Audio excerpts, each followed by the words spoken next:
दोस्तों, ये कहानी 3 दिहाड़ी मजदूरों के जीवन से संबंधित है। इसमें मानवीय जीवन की कठिनाइयों का वर्णन किया गया है। बेरोजगारी किस तरह से मजदूरों को पलायन करने पर मजबूर कर देता है। 3 दिहाड़ी मजदूर थे। वे हमेशा एक साथ ही कहीं जाते आते थे और हमेशा एक ही शहर में काम करते थे।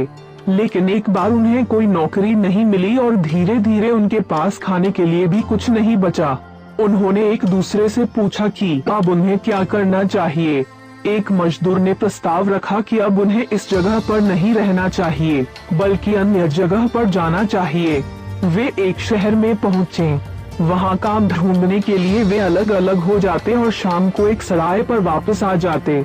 एक दिन उन्होंने सराय के मालिक से तय किया कि अगर वे अलग हो गए तो वे उसे चिट्ठियाँ लिखेंगे, जिससे कि हर एक को पता रहेगा कि दूसरा कहाँ पर है। यह योजना सबको अच्छी लगी। आखिर वे सभी यात्रा पर निकल पड़े। सड़क पर उन्हें अच्छे कपड़े पहने हुए एक आदमी मिला। उसने उनके बारे में जानना चाहा तो वे बोले, हम दिहाड़ी मजदूर हैं, हम काम तलाश कर रहे हैं। अभी तक तो हम सफल रहे हैं, लेकिन जब हमें काम मिलना एकदम बंद हो जाएगा, हम अलग अलग हो जाएंगे। अजनबी ने कहा, इसकी कोई जरूरत नहीं है। मैं कहूँ यदि तुम लोग वैसा ही करो तो तुम्हें काम या पैसे की कमी नहीं होगी। तब तुम सेठ बन जाओगे और बग्घी में चलोगे।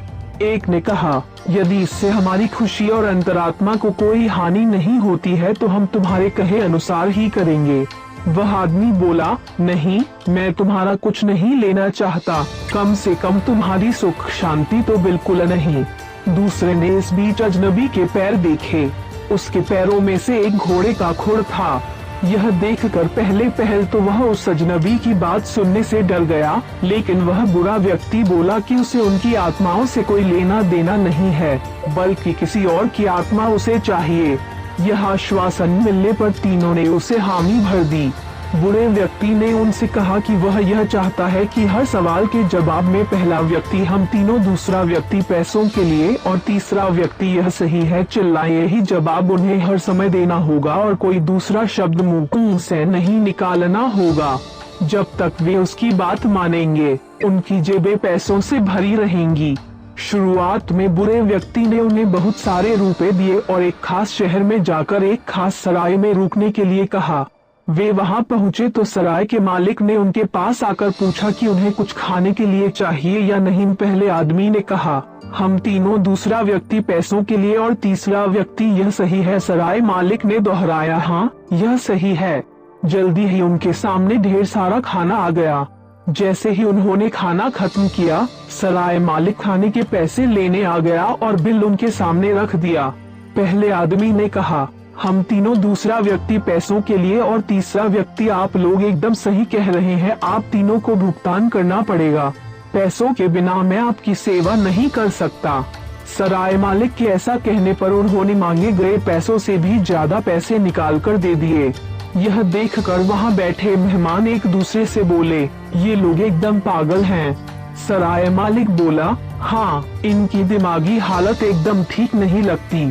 फिर भी वे उसकी सराय में रहे और हम तीनों पैसों के लिए और यह सही है के अलावा एक भी शब्द नहीं बोले। इसके अलावा वे वहाँ की एक एक गतिविधि को भी देखते जानते थे। एक दिन वहाँ एक बड़ा व्यापारी आया जो अपने साथ बहुत सारे पैसे लेकर आया था। उसने सराय मालिक से कहा, मेरे सोने की देखभाल करो, नहीं तो ये तीनों बेवकूफ इसे चुरा लेंगे। सराय मालिक ने थैले अपने कमरे में लाकर रख दिए। उसने महसूस भी किया कि वे थैले सोने से भरे हुए हैं।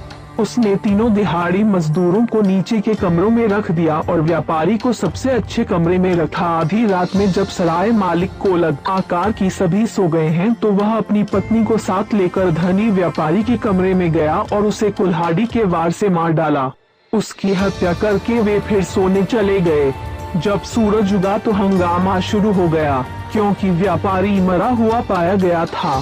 सराय में ठहरे हुए सभी लोगों को बुलाया गया। सराय मालिक ने कहा कि व्यापारी की हत्या इन तीनों दिहाड़ी मजदूरों ने की है। इस बात से अन्य लोगों ने भी सहमति व्यक्त की और कहा कि कोई और व्यक्ति यह काम नहीं कर सकता। उन तीनों से जब पूछा गया कि यह काम उन्होंने किया है या नहीं, तो पहले ने जवाब दिया, हम तीनों, दूसरा व्यक्ति पैसों के लिए और तीसरा व्यक्ति यह सही है।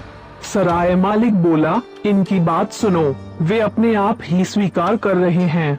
तीनों को कैद में डाल दिया गया और उन्हें समझ में आया कि यह तो बड़ी कठिन परिस्थिति आ गई है।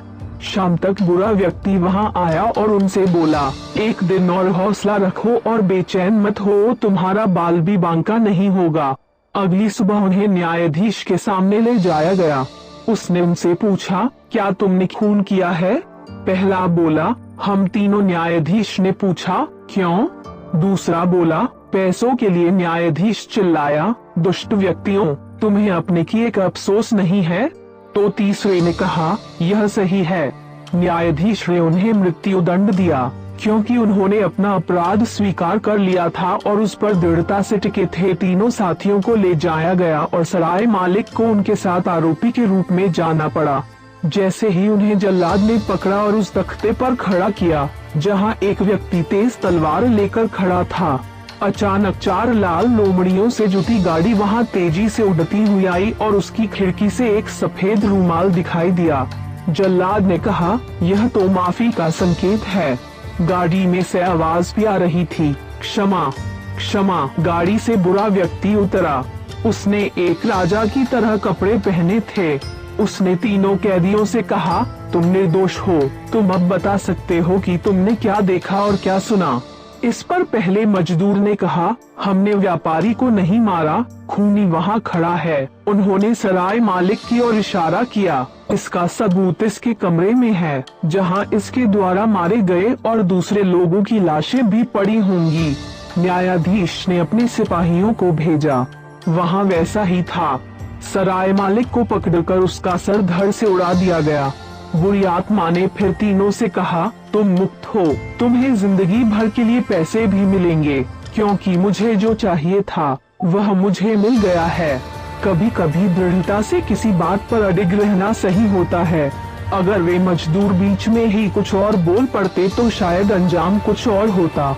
दोस्तों, ये कहानी कैसी लगी मुझे कमेंट्स कर बताएगा जरूर, और मेरे YouTube चैनल पर नए हैं तो प्लीज सब्सक्राइब जरूर करें। Thank you for watching video.